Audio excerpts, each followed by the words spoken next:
నువ్వు వస్తానంటే నేను వద్దంటానా అని ఒక సినిమాలో ఒక పాపులర్ డైలాగ్ ఉంది. కమెడియన్ అంటాడు, మళ్ళీ వేసేసాడు అంటాడు. ఇప్పుడు ఎక్కడైనా సరే జోక్స్ అంటే నవ్వు తెప్పించేటువంటి అంశాలను పదే పదే చెప్పటం, దాని మీద అబ్బా మళ్ళీ వేసేసాడు అని అంటూ ఉంటారు.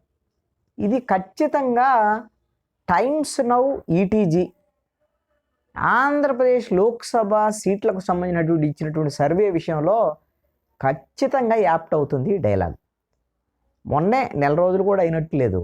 టైమ్స్ నౌ ఈటీజీ 24 నుంచి 25 సీట్లు లోక్సభ సీట్లు, ఎంపీ సీట్లు వైఎస్ఆర్ కాంగ్రెస్ పార్టీకి వస్తాయి. ఒక్కటి వస్తే ఏమన్నా తెలుగుదేశం రావచ్చామో, అది కూడా రాదు, సున్నా లేకపోతే. ఇక బీజేపీ జనసేన పరిస్థితి చెప్పాల్సిన అవసరమే లేదు అని నెల రోజుల క్రితం ఇచ్చారు. అంతకుముందు ఒక 2 నెలల క్రితం, అంటే మొత్తం 3 నెలల క్రితం ఒకసారి ఇచ్చారు.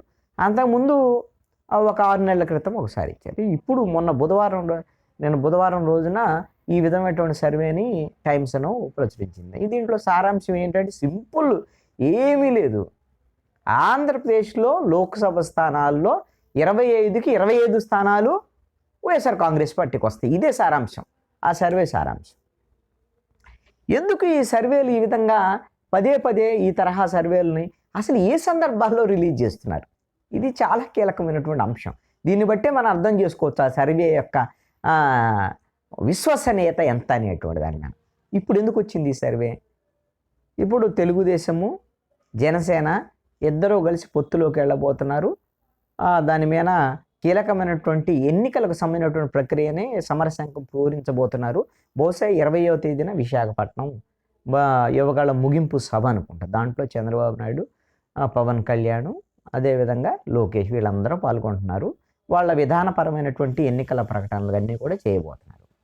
ఈ హడావుడి ఒకవైపున మొదలవుతుంది. ఇంకొక వైపున జగన్మోహన్ రెడ్డి అభ్యర్థులకు సంబంధించినటువంటి మార్పు చేర్పులు ఇవన్నీ కూడా ప్రకటన చేస్తున్నారు. ఎన్నికల ప్రక్రియ మొదలైంది. ఇప్పుడు అంటే ఇప్పటి వాతావరణం ఎందుకు ఈ టైంలో రిలీజ్ చేసాడు ఈ టైమ్స్ను ఈటీజీ సర్వే అంటే, తెలంగాణలో ఎన్నికల ఫలితాల తర్వాత అక్కడ బీఆర్ఎస్ ఓడిపోయింది కాబట్టి, అధికారంలో ఉన్న బీఆర్ఎస్, ఇక్కడ ఆంధ్రప్రదేశ్లో వైఎస్ఆర్ కాంగ్రెస్ పార్టీ కూడా ఓడిపోబోతుంది.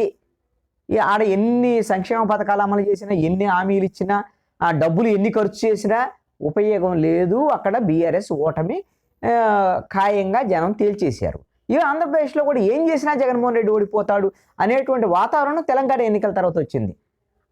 ఆ వాతావరణం వచ్చింది కాబట్టే లేదు జగన్మోహన్ రెడ్డే గెలుస్తాడు, వైఎస్ఆర్ కాంగ్రెస్ పార్టీయే గెలుస్తుంది అని ఇప్పుడు ఈ సర్వే యొక్క ఆ విధమైనటువంటి ఉద్దేశం అన్నమాట. జనాన్ని అలాగా మెస్పరైజ్ చేసేటువంటి ఉద్దేశం. మొన్న ఎప్పుడు వచ్చింది సర్వే? ఓ నెల రోజులు 2 నెలల క్రితం ఎప్పుడు వచ్చిందో తెలుసా సర్వే? ఎప్పుడైతే చంద్రబాబు నాయుడు అరెస్ట్ చేశాడో, చంద్రబాబు నాయుడు జైల్లో ఉన్నాడో, ఆ జైల్లో ఉన్నటువంటి సందర్భంలో తెలుగుదేశం పార్టీకి సింపతి వచ్చింది. కక్ష సాధింపు రాజకీయాలకు పాల్పడుతున్నాడు జగన్మోహన్ రెడ్డి, వైసీపీ మీద వ్యతిరేకత వచ్చిందని రాష్ట్ర వ్యాప్తంగా జరిగేటప్పుడు అప్పుడు రిలీజ్ చేశారు. లేదు జగన్మోహన్ రెడ్డి కక్ష సాధింపు రాజకీయాలు పాల్పడలేదు, ఆయన మీద వ్యతిరేకత లేదు, అసలు తెలుగుదేశం చంద్రబాబు నాయుడు జైల్లోకి పోయినా కూడా సింపతి లేదు అని చెప్పడానికి అప్పుడు సర్వే రిలీజ్ చేశారు మొన్న. అంతకు ముందేమో మొత్తం వాతావరణం మారుతుంది, అంతా కూడా వైసీపీకి వ్యతిరేకంగా ఉంది, వైసీపీ సీట్లు మార్చాలంటున్నాడు జగన్మోహన్ రెడ్డి, 72 మందిని మార్చాలంటున్నారు, ఇవన్నీ వ్యతిరేకత ఉందని చర్చ బాగా జరుగుతున్నప్పుడు అప్పుడు కూడా రిలీజ్ చేశాడు ఎట్లానే. దీన్ని బట్టి వైసీపీ గ్రాఫ్ పడిపోతుంది అనగానే టైమ్స్ నౌ ఈటీజీ సర్వే వస్తుందన్నమాట. మళ్ళీ వేసేస్తారు ఆ విధంగా జనాన్ని నమ్మించడానికి. నిజంగా టైమ్స్ నౌ ఈటీజీ సర్వే నిజమే అని అనుకుందాం. ఆయనకి 24 నుంచి 25 ఎంపీ స్థానాలు వస్తే వైఎస్ఆర్ కాంగ్రెస్. మరి జగన్మోహన్ రెడ్డి చేసుకునే ఐపాక్ సర్వే, జగన్మోహన్ రెడ్డి సొంతంగా మిథున్ రెడ్డి వీళ్ళందరితో చేయించేటువంటి పార్టీ అంతర్గత సర్వేల్లో ఈ విధంగా ఉందా? ఉంటే ఒకవేళ ఉంది అని అనుకుందాం, నిజంగానే టైమ్స్ నౌ ఈటీజీ తరహాలోని జగన్మోహన్ రెడ్డి కూడా కాన్ఫిడెంట్గా ఉన్నాడు అని అనుకుందాం. మరి 24-25 ఎంపీ స్థానాలు వస్తున్నాయంటే అర్థం ఏంటి? మేము చెప్తున్న దాని ప్రకారంగా 175కు 175 అసెంబ్లీ స్థానాలు కూడా రాబోతున్నాయి, అందుకే ఈ విధంగా సర్వేలు వస్తున్నాయని వైఎస్ఆర్ కాంగ్రెస్ పార్టీ చెప్తుంది. నిజంగా 175కు 170 వచ్చేది ఉంటే ఈ అసెంబ్లీ సీట్లలో అభ్యర్థులను ఎందుకు మార్చాలి? వాళ్ళు ఓడిపోతారనే కదా. ఇప్పుడు 11 మంది ఆ విధంగా 11 నియోజకవర్గాల్లో మార్చారు.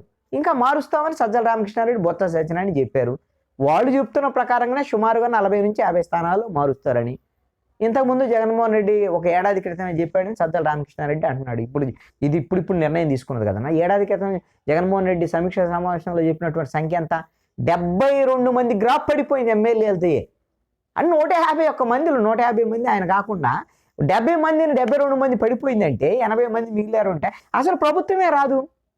ఉన్నటువంటి 22 ఎంపీ స్థానాల్లో 10కి పైగా ఎంపీ స్థానాలు కోల్పోయేదానికి అవకాశం ఉంటుంది అని జగన్మోహన్ రెడ్డి ఒక పక్కన చెప్తుంటే, వాళ్ళ అభ్యాక్ సర్వే ఒక పక్కన చెబుతుంటే, టైమ్స్ నౌ ఈటీజీ మాత్రం లేదు జగన్మోహన్ రెడ్డి గెలుస్తున్నాడు, వైసీపీ గెలుస్తుంది, 25 ఎంపీ స్థానాలు, 175 ఎమ్మెల్యే స్థానాలు అని డబ్బా కొట్టడం.